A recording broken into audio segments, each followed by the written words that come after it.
اب اس کے بعد ہم مجلس کا آغاز کرتے ہیں، اور مجلس کے آغاز میں حصول علم کا ایک نیا انداز اور ایک نیا طریقہ اپناتے ہیں، اور وہ طریقہ میرے نزدیک بہت ہی عالیشان ہے، اور جس کے سننے سے اور جس کے جاننے سے آپ بے حد خوش ہو جائیں۔ آج آپ عزیزان یہاں اس لیے جمع ہوئے ہیں تاکہ آپ ایک نئے انداز کی مجلس کو اٹینڈ کریں، اور یہ مجلس مختلف طریقوں سے ہو سکتی ہے، لیکن ہم نے آج کے لیے ایک خصوصی طریقہ اختیار کیا ہے۔ اس کی مثال اور اس کا نمونہ ہم آپ کے سامنے پیش کرتے ہیں۔ یہ مجلس یا یہ لیکچر کچھ اس نوعیت کا ہے کہ اس کے اندر ہم آپ کو الفاظ کا معنوی رشتہ بتانا چاہتے ہیں کہ الفاظ کے آپس میں کس طرح لگاؤ ہے، کیسی مناسبت ہیں اور کیا رشتہ ہے۔ اس کے لیے ہم آپ کی ایک بہت ہی پسند کی آیت کو لیتے ہیں، اور وہ آپ کا بہت ہی پسندیدہ اور برگزیدہ موضوع ہے۔ یہ موضوع امامت ہے۔ ہم اپنی اس ڈیمانسٹریشن کے لیے ایک ایسی آیت کو لیتے ہیں کہ وہ آیت قرآن کے قلب کے اندر واقع ہے۔ یہ سن کر آپ کو ذرا تعجب ہوگا کہ میں نے کہا قرآن کا قلب، اس سے کیا مراد ہے؟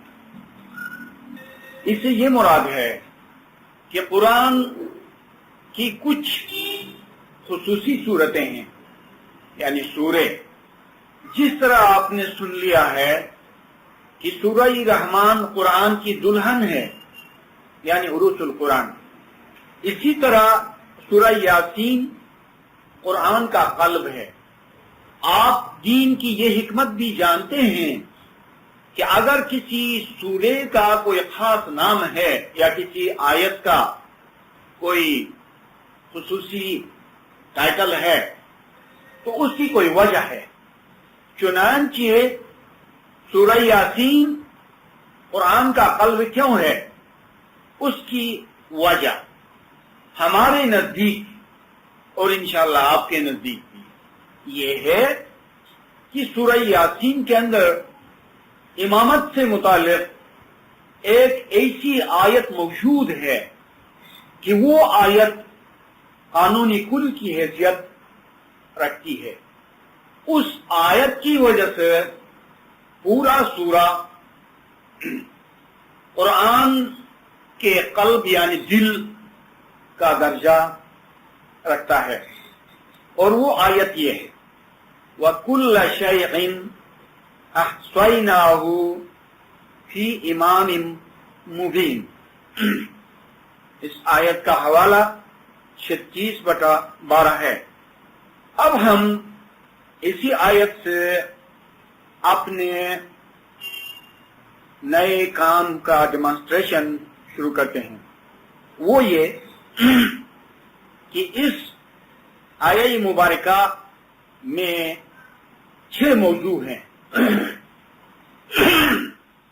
سب سے پہلے کل ہے، اس کے بعد شیء ہے، اس کے بعد احصا ہے، پھر آسا کے اندر آسائنا یعنی خدا کے فعل کا ذکر ہے کہ اسی نے ہر چیز کو امام کی ذات میں گھیر کر رکھا ہے، لہذا احصا کے بعد اللہ کا موضوع ہے۔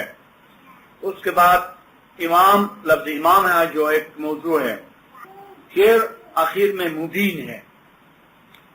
تو یہ 6 موضوع ہو گئے. ان 6 موضوعات کا براہ راست اس آیت سے اور امام سے معنوی رشتہ قرار پایا، یا کہ یہ 6 موضوع کنسرن ہو گئے، اس لیے کہ اس آیت کے معنی و مفہوم کے مطابق ہر چیز کو خدا نے امام کی ذات کے اندر گھیر کر رکھا ہے. اب کل ایک لفظ ہے جس کے معنی سب چیز ہے، یا ساری چیزیں ہیں، یا ہر چیز ہے. اب کل شیء ایک ایسا کلیہ ہے یا ایک ایسا لفظ ہے کہ جس کے گھیرے سے، جس کے دائرے سے کوئی چیز باہر نہیں ہے. یعنی اگر قرآن میں وَكُلَّ شَيْءٍ فرمایا گیا ہے تو اس میں سب چیز آتی ہیں، تمام چیزیں اس میں انکلوڈ ہو جاتی ہیں، اور کوئی چیز اس سے باہر نہیں ہے. اب چیز کے فلسفے پر غور کریں. آیا یہ چیز یعنی مادی چیزیں ہیں، یا روحانی چیزیں ہیں، یا عقلی چیزیں ہیں؟ آیا چیز میں مخلوقات کا بھی ذکر ہے، آسمان زمین کا ذکر ہے، اور کیا ہے؟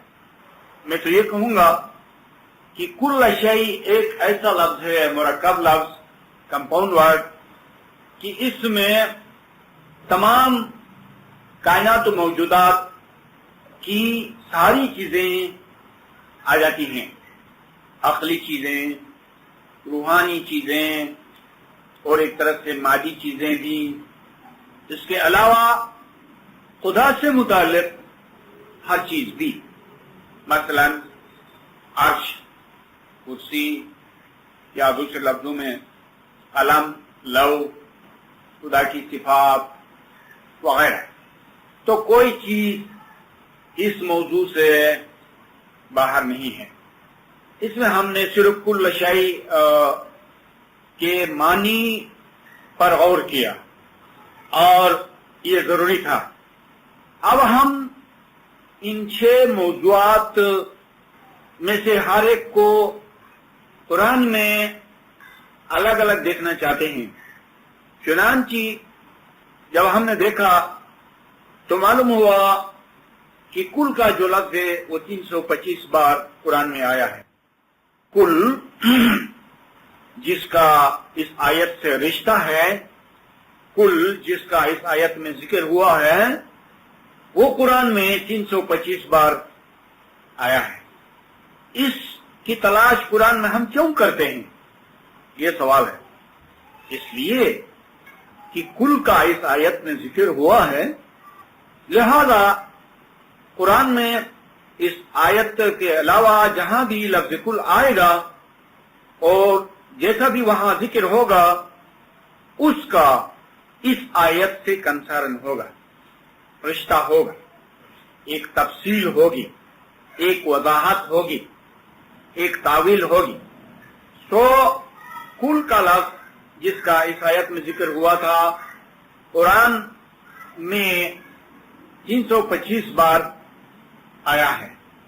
اس کے بعد شیء ہے جو چیز کے لیے آتا ہے. یہ شیء 202 بار ہے. اس کے بعد احصا ہے، یہ صرف 11 دفعہ ہے. یعنی احصا کون سا لفظ ہے؟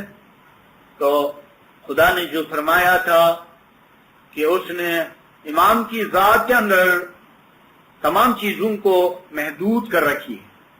تو یہ لفظ محدود یا کہ گھیرنے کے معنی میں جو احصا ہے وہ کل 11 دفعہ آیا ہے. اس کے بعد خود لفظ امام ہے. تو یہ لفظ امام قرآن میں ہر طرح سے 12 دفعہ آیا ہے لفظ امام. اس کے بعد مبین کا لفظ تو یہ 106 دفعہ آیا ہے. اس کے بعد لفظ اللہ ہے تو یہ 980 مرتبہ آیا ہے۔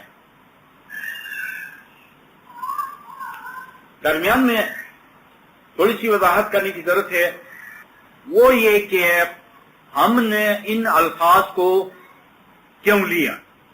اس لیے لیا کہ قرآن کا اصول ہے کہ ایک آیت کے اندر جو بات سمجھ میں نہیں آتی ہے وہ بات دوسری آیت میں سمجھ میں آتی ہے، یعنی کہ ایک آیت دوسری آیت کی تفسیر ہوا کرتی ہے۔